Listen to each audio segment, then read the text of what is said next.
Estamos aqui, como já dito, vamos estar falando sobre moralidade sexual. Então esteja atento com a sua Bíblia em mãos, seja, como a Lidiane acabou de falar, pelo aplicativo ou com o próprio livro em mãos, porque nós vamos discorrer por alguns textos ao longo desse estudo.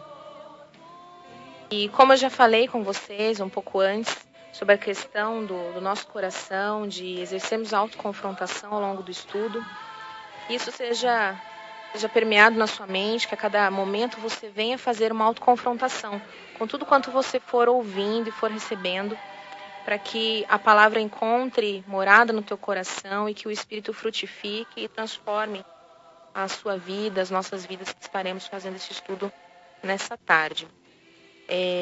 Nós vamos agora também ler, antes de entrar no assunto, como nós já lemos o Provérbios 20, versículo 5, nós vamos ler João 8:47.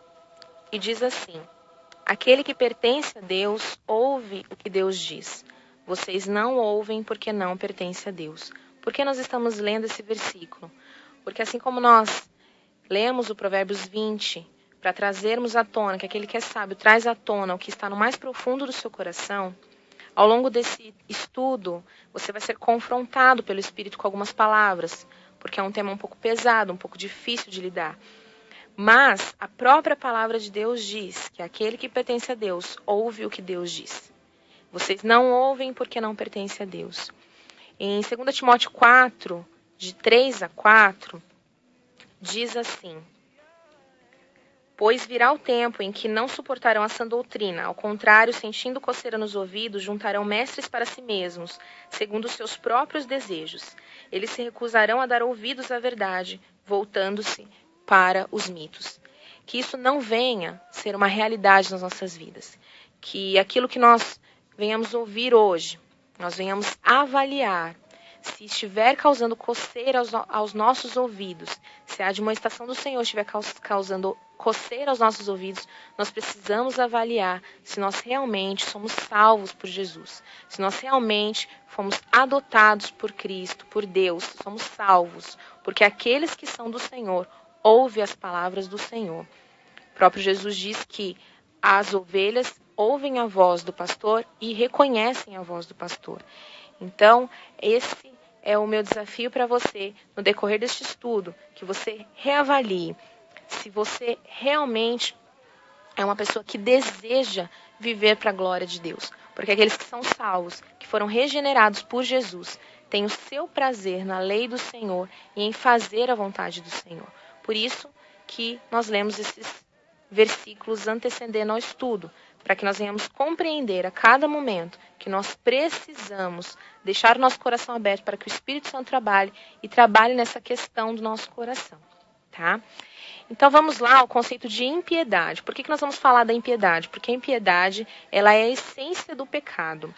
Temos uma definição aqui de Jerry Bridges no livro Pecados Intocáveis, que diz assim: a impiedade pode ser definida como viver sem pensar ou pensar pouco em Deus, ou na vontade de Deus, ou na glória de Deus, ou na dependência de Deus. A imoralidade sexual, ela faz parte dos atos de impiedade.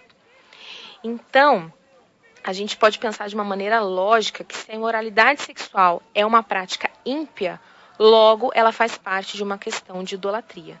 Porque avaliando essa definição que nós acabamos de ler, de que a impiedade ela é definida como viver sem pensar em Deus, ou pensar em pouco em Deus, na vontade de Deus, na glória de Deus, ou na dependência de Deus, quando nós deixamos de fazer tudo isso, nós transferimos a nossa adoração para alguma outra coisa. Porque nós, naturalmente, somos adoradores, nascemos para adorar. Então, quando nós deixamos de pensar em Deus, é porque nossa mente está pensando em outra coisa.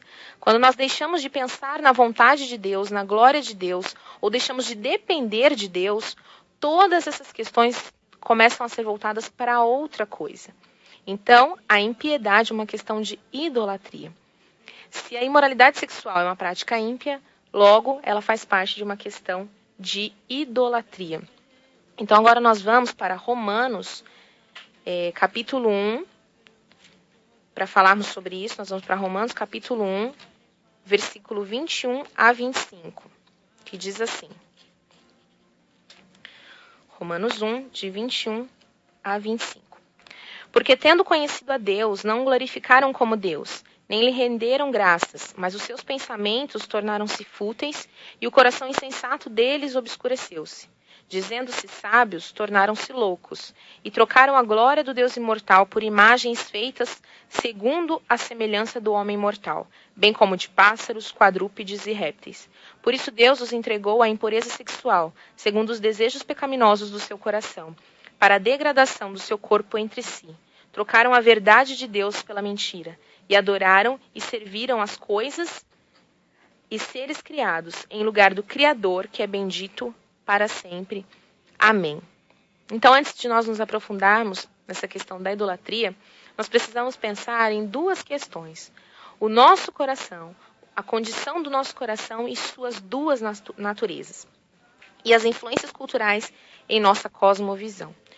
O nosso coração, ele tem condições de brotar o pecado sexual. Em nosso coração, temos duas naturezas, caso nós sejamos regenerados. Nós temos a natureza carnal e a natureza espiritual.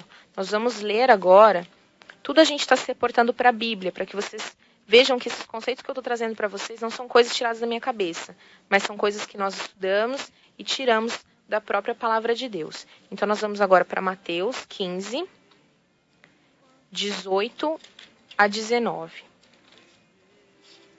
que diz assim: Mas as coisas que saem da boca vêm do coração, e são essas que tornam um homem impuro. Pois do coração saem os maus pensamentos, os homicídios, os adultérios, as imoralidades sexuais, os roubos, os falsos testemunhos e as calúnias. Essas coisas tornam o homem impuro. Mas o comer sem lavar as mãos não o torna impuro. Aqui nós vemos que o nosso coração, ele tem condições para brotar o pecado sexual. Do nosso coração é que brotam os maus pensamentos, as idolatrias, os adultérios, a imoralidade sexual. O nosso coração não é um coração bom. Nós não temos bondade em nosso coração. Mas no nosso coração, falando disso, nós falamos do coração carnal. Quando não somos regenerados, não temos condição alguma de escolher, de fazer escolhas boas, de escolher a Deus, de escolher agradar a Deus e de não escolher práticas ímpias. Como nós falamos, práticas ímpias são aquelas que não pensam em Deus, que não pensam na glória de Deus, que não pensam na dependência de Deus. Então, o nosso coração, ele não pode escolher glorificar a Deus se não for um coração regenerado. Quando nós somos regenerados, quando cremos que o Senhor Jesus é o nosso Salvador, nós recebemos a natureza espiritual e temos com ela o Senhor dá para nós o Espírito Santo que trabalha em nós para que nós venhamos ser santificados e venhamos progredindo na nossa santificação. Por isso que aqueles que são do Senhor possuem essas duas naturezas em seu coração. Quem conhece já ouviu Paulo falando que o bem que ele quer fazer, ele não faz. Isso mostra claramente essa luta entre as duas naturezas, a natureza carnal e a natureza espiritual. Então, o nosso coração, ele é um coração que tende ao mal. Mas, se nós somos uma pessoa regenerada, que cremos no Senhor Jesus como nosso Salvador, temos essa natureza espiritual, nós temos condição de escolher o bem. O Espírito pode trabalhar em nós para que nós venhamos ir contrário ao nosso coração. Por isso que nós falamos no começo sobre Provérbios 20, para que nós venhamos compreender que o nosso coração precisa ser sondado a todo instante, porque o nosso coração ele nos engana, o nosso coração dele procede maus pensamentos. Por isso que nós precisamos nutrir a nossa vida espiritual, o nosso espírito, porque é o espírito que milita juntamente para que o nosso coração seja subjugado com a palavra do Senhor e seja santificado. Vamos ler agora Romanos 8, de 7 a 8, que diz assim: A mentalidade da carne é inimiga de Deus, porque não se submete à lei de Deus, nem pode fazê-lo. Quem é dominado pela carne não pode agradar a Deus. Aqui, mais uma vez, fala da nossa natureza carnal. A nossa natureza carnal não pode adorar a Deus, mas a espiritual, sim. Nós podemos escolher adorar a Deus, servir ao Senhor e exaltar o nome dele através da nossa vida. Então, considerando a nossa regeneração, nós precisamos conhecer-nos mais e conhecer essa luta que constantemente habita em nós. Em Tiago 1,14 diz que nós somos atraídos e engodados pelas nossas próprias concupiscências. O que seria isso? Nós somos atraídos e somos manchados pelos nossos próprios desejos. Nós não somos tentados por coisas que não nos atraem, que não nos dá sabor, que não brilham aos nossos olhos. Muito pelo contrário, nós somos atraídos por desejos íntimos que se encontram em nossos corações. Por isso, mais uma vez, a questão de nós avaliarmos os nossos corações e quais são os desejos maus que podem estar nas profundezas dele. Trazer à tona e permitir que o Senhor trabalhe, que o Senhor mude e que o Senhor seja dono do nosso coração integralmente. Em Mateus 6, de 22 a 24, diz que os olhos são a candeia do corpo. Então, os nossos sentidos são portas de estímulo. Quando ali em Mateus se fala dos olhos, é porque tudo quanto nós recebemos, primeiramente, os nossos olhos são mais rápidos, né, do que os nossos outros sentidos. E através dos nossos sentidos que nós internalizamos sensações, internalizamos informações e vai para o nosso coração e chega à nossa mente. E isso é muito importante. Ali fala que nós precisamos vigiar, né? Nós precisamos entender que nossos estímulos são portas que chegam, que entram coisas no nosso coração, na nossa mente e de que forma nós temos alimentado. Nós precisamos pensar como nós temos alimentado os nossos sentidos. Então, ali em Mateus 6, de 22 a 24, nós vamos ler para entender melhor como alimentar os nossos sentidos. E diz assim, Mateus 6, de 22 a 24, diz assim: os olhos são a candeia do corpo. Se os seus olhos forem bons, todo o seu corpo será cheio de luz. Mas se os seus olhos forem maus, todo o seu corpo será cheio de trevas. Portanto, se a luz que está dentro de vocês são trevas, que tremendas trevas são. Ninguém pode servir a dois senhores, pois odiará a um e amará outro, ou se dedicará a um e desprezará outro. Vocês não podem servir a Deus e ao dinheiro. E aqui nós trazemos para nós, como nós falamos que a imoralidade sexual é uma questão de idolatria. Por quê? Porque nós desvirtuamos os nossos olhos, a nossa vida, a nossa atenção do Deus vivo, do Deus Todo-Poderoso, Criador dos céus e da terra, e transferimos para a nossa carnalidade. Nos entregamos a isso, a imoralidade, né? E aqui fala claramente que se os teus olhos forem bons, todo o seu corpo será bom. Se os teus sentidos forem bons, todo o seu corpo, a sua mente, os teus desejos serão bons. Então a própria palavra já nos dá o caminho para fugirmos, para não alimentarmos nossos sentidos de coisas que podem nos desvirtuar e nos tornar idólatras, ou seja, adúlteros, aqueles que traem ao seu Deus, né? Quando nós somos idólatras, nós também somos colocados na classificação de adúlteros. Por quê? Porque você desvirtua, você trai o seu Senhor com outro Senhor, né? Que não deveria ser Senhor da sua vida, mas muitas das vezes nós destronamos o trono no nosso coração que deve ser somente do Deus vivo e colocamos outras coisas, né? Ao longo desse estudo você pode avaliar se o seu problema é com imoralidade sexual. Talvez não seja, mas talvez você sim esteja sendo um idólatra, mas colocando outros deuses no trono que pertence somente ao seu Senhor, o seu Criador e o seu Salvador. Mas isso é pessoal. Ao longo do estudo você vai avaliando, pode ser que a imoralidade sexual não seja um problema grave para você, mas outros problemas podem surgir ao longo que você for estudando, né? Então nós precisamos aplicar em nossas vidas o que eu chamo de SSF, que seria selecionar, silenciar e focar.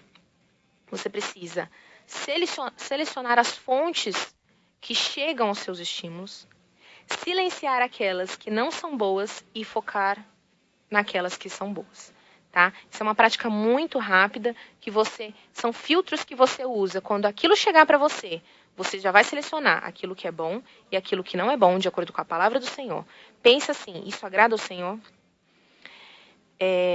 pense uma coisa, se naquele momento, se você teria vergonha de qualquer pessoa estar ali na sua frente, no momento que você estivesse olhando aquilo, no momento que você estivesse pensando aquilo. Porque a palavra de Deus diz que nós temos que fazer tudo às claras. Isso é um outro segredo. Tudo quanto você for fazer, se puder ser feito às claras, então é uma coisa que pode ser feita. Agora, se você tiver vergonha, tiver que esconder, isso é um tipo de coisa que você seleciona e joga para fora. Não traz para dentro de você. Silencia e foca naquilo que realmente importa, tá? Então, nós vamos ver rapidamente como que funciona a questão da nossa cultura nesse aspecto, né? Porque nós já falamos que tem a questão do nosso coração, que tem duas naturezas, e também agora vamos falar sobre a questão da cultura também, porque a cultura ela influencia a maneira como nós vemos o mundo, a nossa cosmovisão. Então, nós precisamos compreender em que cultura que nós estamos, né? Nós estamos na pós-modernidade. E o que permeia a pós-modernidade, basicamente, que nós vamos ver aqui agora, é o hedonismo. O que é o hedonismo? É a busca por prazer, né? Só que ele está disfarçado de livre escolha, né? A nossa cultura hoje mostra que você precisa buscar o prazer próprio, mas que isso é de acordo com a sua escolha. Mas, na verdade, isso não é um fato, né? Nós somos diariamente bombardeados de várias informações, de várias coisas que nós temos acesso, de acordo com a mídia, e, de certa forma, isso vai moldando nossa forma de ver e nós nem a percebemos, né? Outra coisa que a pós-modernidade nos diz é que não há relações, e sim conexões e desconexões. Nós estamos num mundo tecnológico, né? E um exemplo claro disso é o WhatsApp, né? Então, no WhatsApp, se você não quiser falar com uma pessoa, mesmo que você esteja online, você não fala. Você não fala com essa pessoa e você não se sente culpado com isso. Por quê? Porque a cultura nos ensina a não nos relacionar e nos conectar. Então, a desconexão ela é muito mais fácil, porque aparentemente ela não causa danos, né? E nós acreditamos nisso. E aí nós transferimos isso também para a nossa maneira de nos relacionar com as pessoas. Nós não nos relacionamos, nós nos conectamos e desconectamos. Então isso é um fato a nós pensarmos também. Como nós somos influenciáveis. Nós somos, sim, queridos, altamente influenciáveis. Nós não somos originais. Tá? Você pode pensar, eu sou original, a minha ideia é isso, eu penso isso desde sei lá quando e tal. Não. Você constrói os seus pensamentos, a sua moral, os seus princípios, de acordo com tudo quanto você vai vivendo e aceitando como verdade, tá? Mas que a sua verdade seja uma verdade alinhada com a verdade das Escrituras. Então, lute por isso. Se você ama a Deus e você quer agradar ao Senhor, a sua verdade tem que ser a mesma que a do Senhor, que a do seu Senhor. Então, nós precisamos compreender que nós somos influenciáveis sim, que a pós-modernidade chegou aí e falou para você, viva e seja feliz e busque o seu prazer. Mas que você precisa entender que o seu prazer tem que estar submetido à vontade de Deus, né? Nós sabemos que o prazer do cristão é adorar ao Senhor. Então, se as suas escolhas não estão adorando ao Senhor, você não está alinhado com a vontade do Senhor. Outra característica da pós-modernidade é o consumismo, né?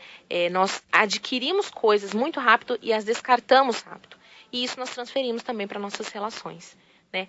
É uma relação de descarte muito fácil, né? As pessoas têm se separado muito rapidamente, não têm lutado pelos seus casamentos, não têm lutado pelas suas amizades, não têm lutado pelas suas igrejas, têm descartado. É muito mais fácil descartar, porque é assim que nós vemos na sociedade. Então, queridos, mais uma vez, o motivo pelo qual nós precisamos compreender que nós não podemos andar junto com esse pensamento da pós-modernidade. Nós temos que ser contra a cultura, tá? A nossa cultura nos diz isso, mas nós somos contra a cultura. Nós seguimos a palavra, que ela é viva e eficaz, ok? Então, vamos a alguns exemplos práticos. Diante de tudo isso que a cultura nos diz, a nossa sexualidade, a sexualidade hoje ela foi estuprada. O que acontece? A sexualidade, para ser saudável, ela precisa ser experimentada, precisa ser exercitada. Então, é isso que tem dito para os jovens hoje. E para você poder ter uma sexualidade saudável, você precisa experimentar. Você não pode casar virgem, né? E isso não é um princípio bíblico. Mas tem adentrado as nossas igrejas, tem adentrado a nossa mente.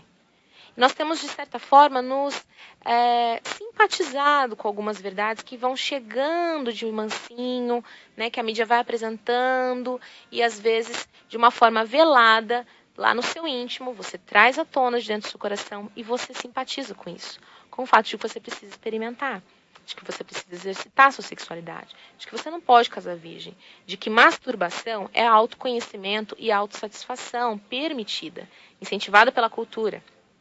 Mas isso não é fato, queridos. A masturbação, ela leva a práticas como pornografia, adultério e homossexualismo.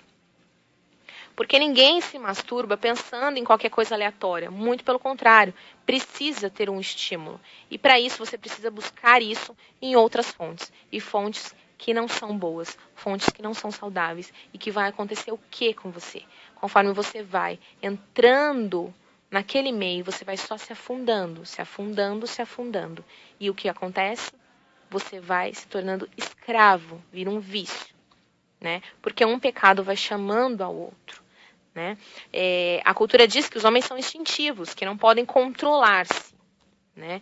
Então, já que eles não podem se controlar, vamos ler 1 Coríntios 7, 1 Coríntios 7, 9. Mas, se não conseguem controlar-se, devem casar-se, pois é melhor casar-se do que ficar ardendo de desejo. Isso foi o que Paulo disse, que se você, querido, não consegue se controlar nos seus desejos, que você se case. E se você, querido, é casado, você, querida, é casada e não consegue se controlar, você está vivendo erradamente o seu casamento, porque o seu casamento é para que você não arda em desejo.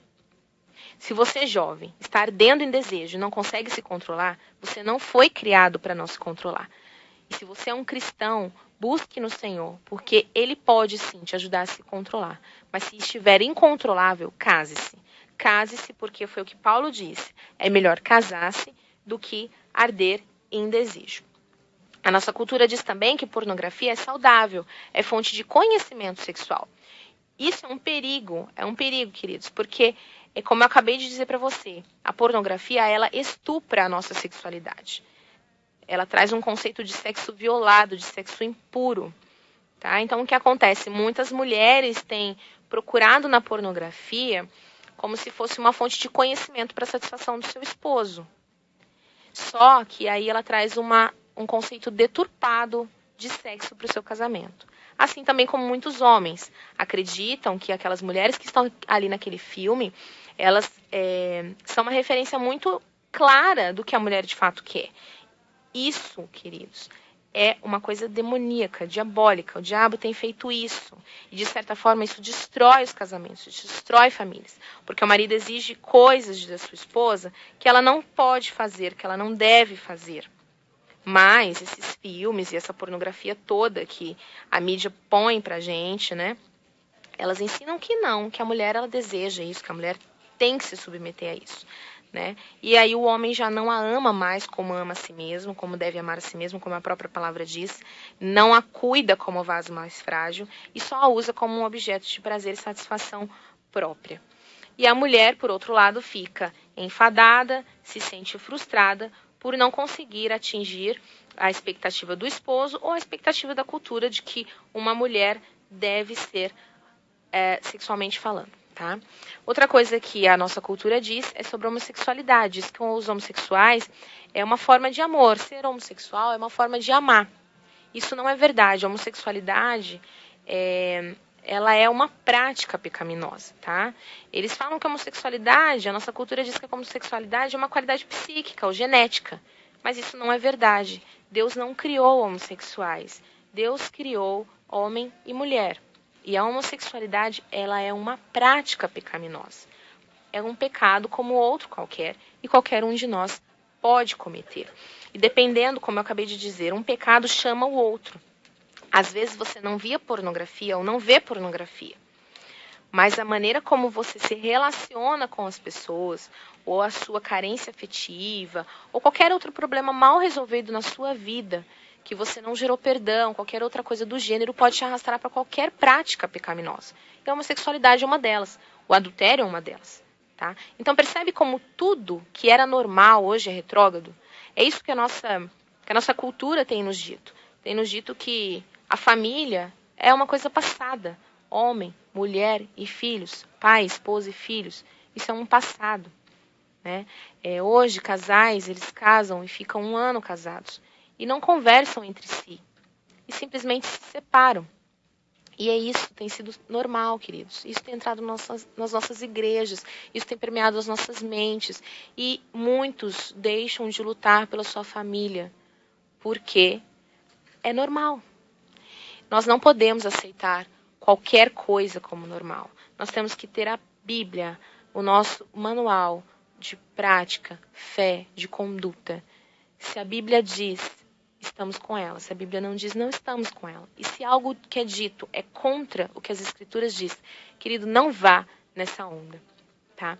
Então, falando agora propriamente da imoralidade sexual como idolatria, a tentação, queridos, a tentação do diabo, ela ocorre em nossos corações em acordo com as influências do mundo. Por isso que nós falamos sobre como o mundo tem agido, como a cultura do nosso mundo, do mundo que nós estamos inseridos, age, quais os conceitos que ela nos traz, e com a nossa natureza pecaminosa. Então o diabo não vai te tentar de uma forma que você não consiga ser tentado.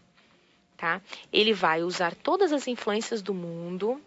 Ele é sorrateiro, ele vai chegar te seduzindo, trazendo fontes que você vai aos poucos aderindo e considerando normais, e vai ali se agregando e juntamente com a sua natureza pecaminosa, porque ele conhece os seus desejos pecaminosos. Muitas das vezes nós expomos sem nem perceber. Então a tentação do diabo ocorre assim, com os nossos corações em acordo com as influências do mundo e a nossa natureza pecaminosa, os nossos pensamentos, os nossos desejos enganosos, e junto delas ele usa 2 armas poderosas, o medo e o prazer.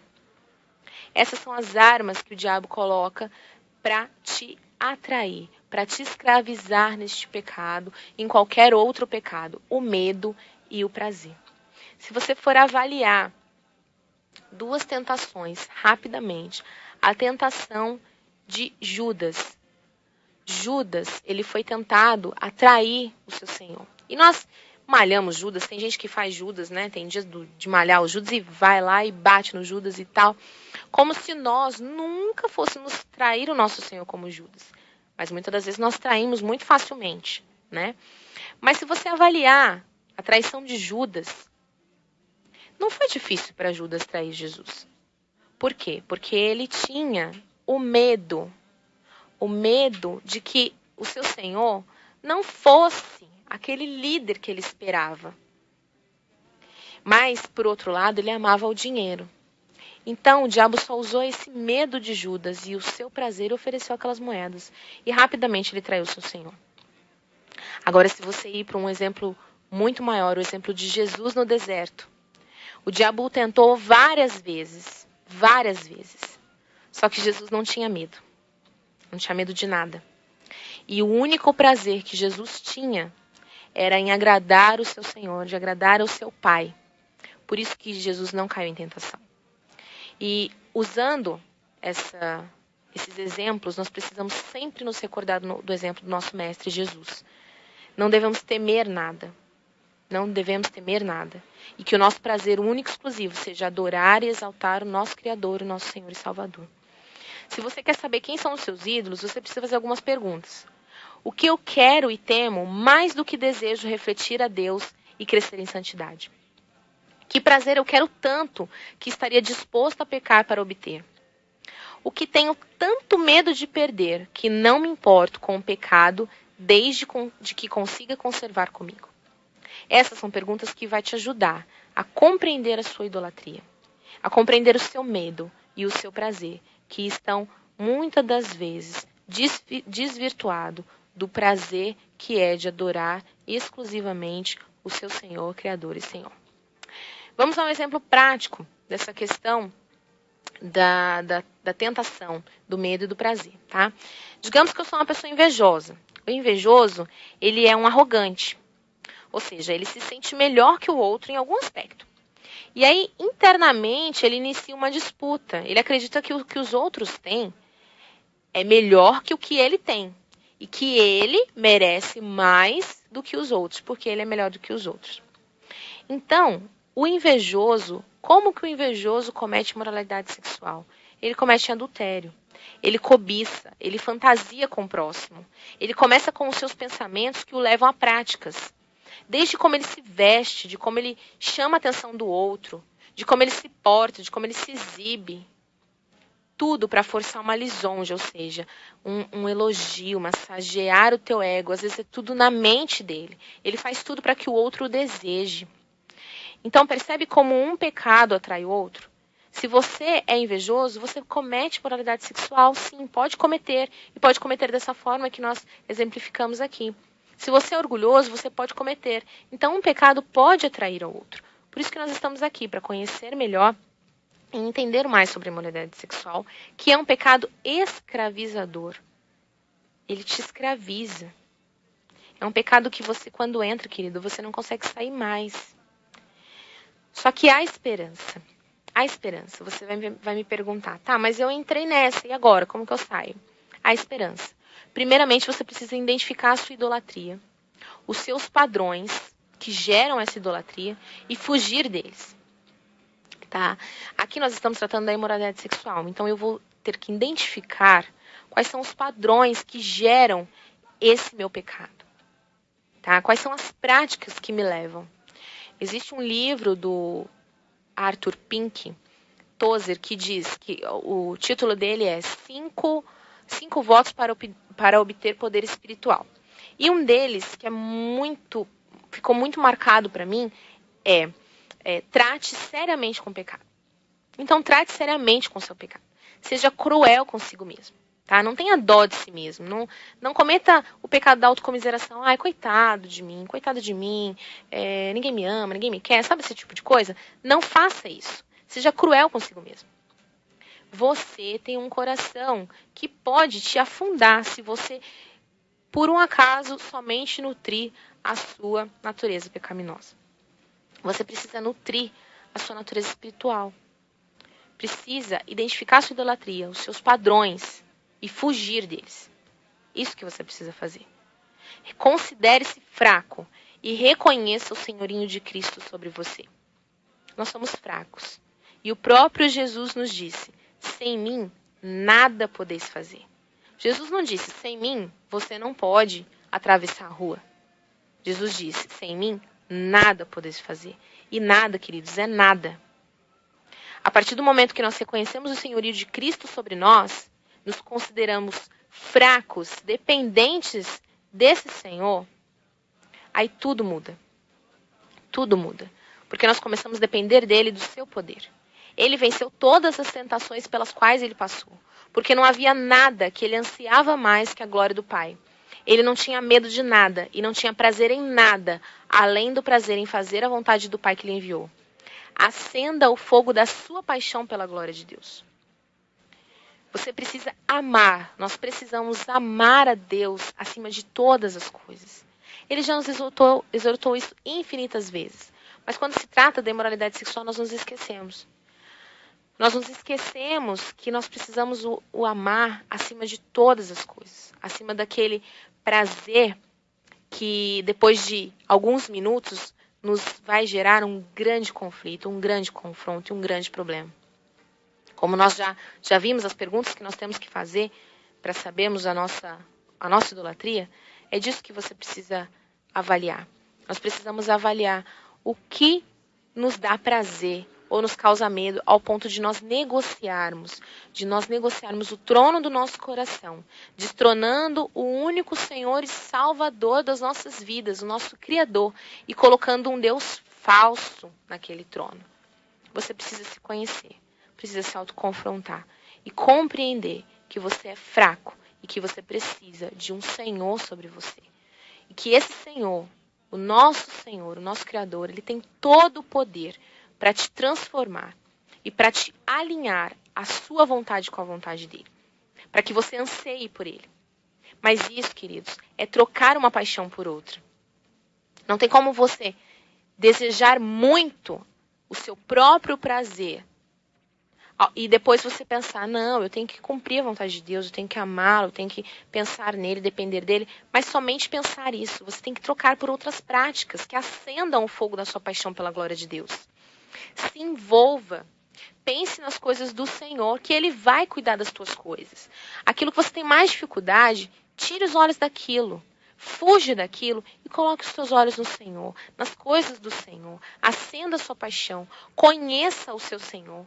Busque a palavra do Senhor. O conheça intimamente. Porque somente assim a sua paixão pela glória dele vai ser acendida. Você precisa compreender que Deus você serve. Quem é o seu Deus? Se alguém te perguntar quem é o seu Deus, qual referência você vai fazer? Você sabe dizer quem é o seu Deus? Você sabe dizer quem é o seu Pai? Ou você, se for questionado da sua experiência de conversão, ou de quanto você ama Deus, você vai usar aqueles jargões evangélicos, vai falar, Deus é bom, Deus é misericordioso, tal. Como tem sido, como foi a sua experiência de conversão? Como tem sido a sua experiência de salvação, de santificação, dia após dia? Como você tem conhecido o seu Senhor, esse Deus? Como você tem conhecido Ele através da sua revelação que se encontra na palavra? Como você tem conhecido? Quem é o seu Deus? Quando nós somos questionados sobre isso, às vezes traz um pouco de pesar ao nosso coração. Porque às vezes nós sabemos só coisas muito específicas, muito simples, muito genéricas sobre o nosso Deus. Mas coisas mais íntimas, elas só se dão a partir do momento das experiências, de como nós nos relacionamos. A gente vê na palavra que sempre que acontecia um marco na história, Deus pedia para que fossem colocadas pedras, ou levantados altares, ou colocadas bandeiras. E ali, o povo de Deus dava um nome. E esse nome era um nome que remetia a uma característica de Deus, de acordo com aquela experiência que aquele povo, naquela circunstância, teve com Deus. Quantas bandeiras, quantas pedras, quantos altares se encontram no teu coração com nomes que remetem a atributos de Deus que você experimentou? Quantos? Quantas bandeiras tem no seu coração? E o que está escrito nelas? Você conhece Deus pelo quê? O que Deus tem feito na sua vida? Entende como isso muda muito? Se você pensar nisso tudo, no momento em que você tiver um pensamento imoral, esse pensamento imoral cai por terra no momento que você pensar em pensá-lo. Porque a paixão pela glória de Deus, ela destrona qualquer Deus falso.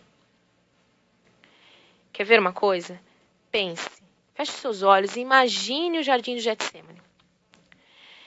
Imagine Jesus ali naquele jardim, um jardim já um pouco mais escuro, no fim da tarde, ali no começo da tarde, com muitas árvores fechadas. Imagine ele ali sozinho. Jesus, ele estava ciente da dor e da tortura física que do seu tormento. Porém, veio para ele a percepção de que pela primeira vez desde a eternidade ele experimentaria o efeito definitivo do pecado. Sabe qual seria esse efeito? A alienação de seu pai. Que perspectiva terrível deve ter sido, né? O momento em que Jesus percebeu que chegaria o momento onde o cálice da ira dele, da ira do seu pai, cairia sobre ele e ele experimentaria estar sozinho. Mas ele venceu, porque acima de qualquer coisa, Jesus ansiava agradar e trazer alegria ao seu pai. Os olhos do Senhor estão por toda parte, lembre-se disso. Se você quer lutar, imagine o ali do seu lado. Seja para te motivar a fugir por medo ou vergonha, mas seja para te fortalecer nessa fuga. O Senhor está contigo. Devolva o trono que pertence somente a Ele em seu coração. Ame-o intensamente. E se tem te faltado amor ao Senhor, busque-o, conheça, porque quem o conhece, o ama. E quem o ama, guarda os teus mandamentos. E Ele os fortalece. Então, como que nós podemos purificar o nosso coração da idolatria sexual, da imoralidade sexual? A primeira coisa que nós precisamos fazer é nos arrepender. Então, nós vamos ler isso em 2 Coríntios 7, dos versículos 9 a 11, que diz assim, 2 Coríntios 7, de 9 a 11. Agora, porém, me alegro, não porque vocês foram entristecidos, mas porque a tristeza os levou ao arrependimento. Pois vocês se entristeceram como Deus desejava, e de forma alguma foram prejudicados por nossa causa. A tristeza, segundo Deus, não produz remorso, mas sim um arrependimento que leva à salvação. E a tristeza, segundo o mundo, produz morte. Versículo 11. Vejam o que esta tristeza, segundo Deus, produz em vocês.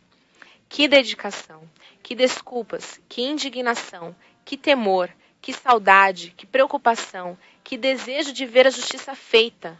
Em tudo vocês se mostraram inocentes a esse respeito. Arrepender-se, querido, não é ter remorso. Não é somente aquele remorso porque foi exposto o teu pecado. Porque muita gente só se arrepende quando é descoberto o pecado. Ou quando passa pela sua mente que alguém pode descobrir. Não é somente ficar triste, sabe? Você acabou de cometer imoralidade sexual e te bate aquela tristeza. Putz, caí no pecado de novo. Não é isso. É doer em você. É mudar o seu coração.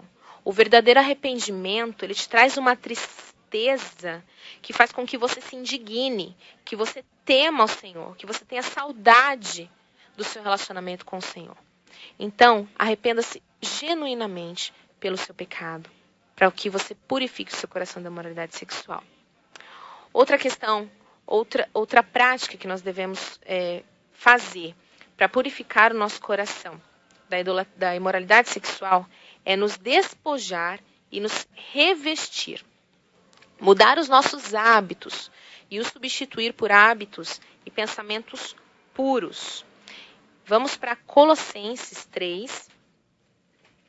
Nós vamos ler o 5, do 5 ao 7 e o 12, tá? Diz assim: assim façam morrer tudo o que pertence à natureza terrena de vocês. Imoralidade sexual, impureza, paixão, desejos maus e a ganância, que é idolatria. É por causa dessas coisas que vem a ira de Deus sobre os que vivem na desobediência, as quais vocês praticaram no passado, quando costumavam viver nelas. Mas agora, abandone todas essas coisas: ira, indignação, maldade, maledicência e linguagem indecente no falar.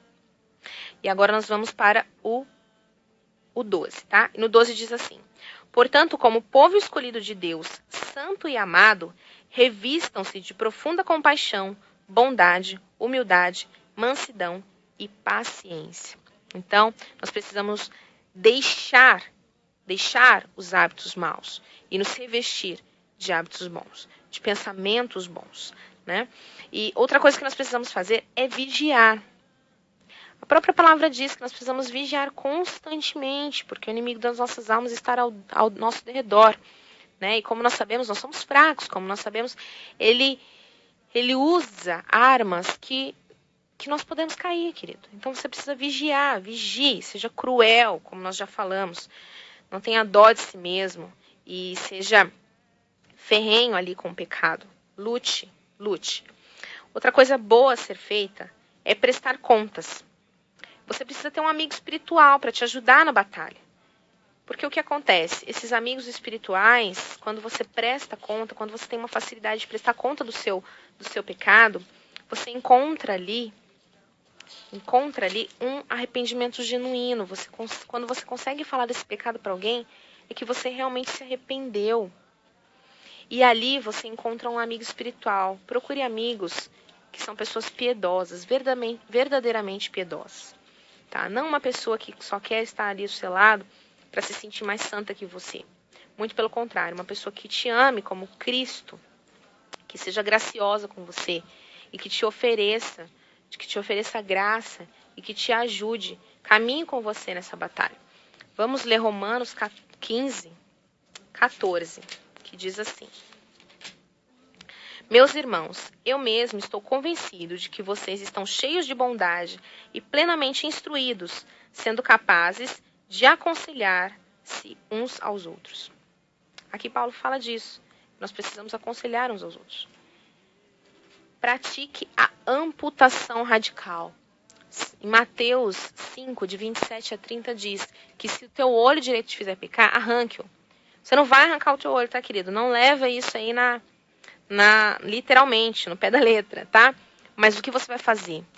Você vai identificar coisas na tua vida, coisas simples. Se você quer lutar, quer se purificar do pecado, da imoralidade sexual, identifique aquelas coisas, por mais simples que sejam, que te façam pensar, ou imaginar, ou passar por perto do pecado. E você arranque da sua vida. Ampute. Soma delas. Fuja delas. Se desfaça delas. Para que você purifique o seu coração. E tema a Deus. O medo é um instinto de autopreservação mais forte do que qualquer outro. Tenha medo de Deus. Respeite a Deus. Ele não é um Papai Noel lá no céu, todo bonitinho, todo velhinho, todo bonzinho, que vai chegar sempre você, meu filho, vem aqui, senta no meu colo. Ele não é esse tipo de pessoa. Conheça o seu Deus. Ele é um Deus de amor, mas é um Deus justo. Tema esse Deus, respeite, porque Ele é o Criador dos céus e da terra. Ele tem na palma das mãos dele todo o universo. Ele é o Deus Todo-Poderoso, então você precisa temer esse Deus, respeitar esse Deus. Então, antes de qualquer prática na sua vida, antes de qualquer ação, tema esse Deus. Conheça esse Deus. Sabe que Ele é um Deus de poder, de magnificência, soberano, glorioso, gracioso, misericordioso, bondoso. Medite na bondade desse Deus. Meditar na bondade de Deus nos humilha, nos coloca de volta no centro. Fixa nossos olhos nele e no que agrada ao coração dele. Agora pense agora, de onde Deus já te tirou? Como foi a sua experiência de conversão? Você consegue se lembrar daquele momento mais difícil da sua vida, que você experimentou do poder e da paz de Deus? Então, é isso tudo que você precisa trazer ao teu coração para destronar o ídolo da imoralidade sexual no seu coração. Que seu prazer miserável seja substituído pelo prazer santo de amar e demonstrar seu amor ao Deus Todo-Poderoso. E que Deus nos ajude, queridos. Que Deus nos ajude a purificar os nossos corações, seja da imoralidade sexual, seja de qualquer outro Deus que nós temos erguido em nossos corações. E que nós venhamos amar, conhecer a Deus, prosseguir e conhecer, e temer a Ele, porque Ele é o Deus digno de toda a honra, todo louvor e toda a glória. Deus os abençoe, queridos. Foi um prazer estar aqui com vocês e que a cada dia vocês possam crescer na graça e no conhecimento do Senhor. Uma boa noite para vocês e tchau.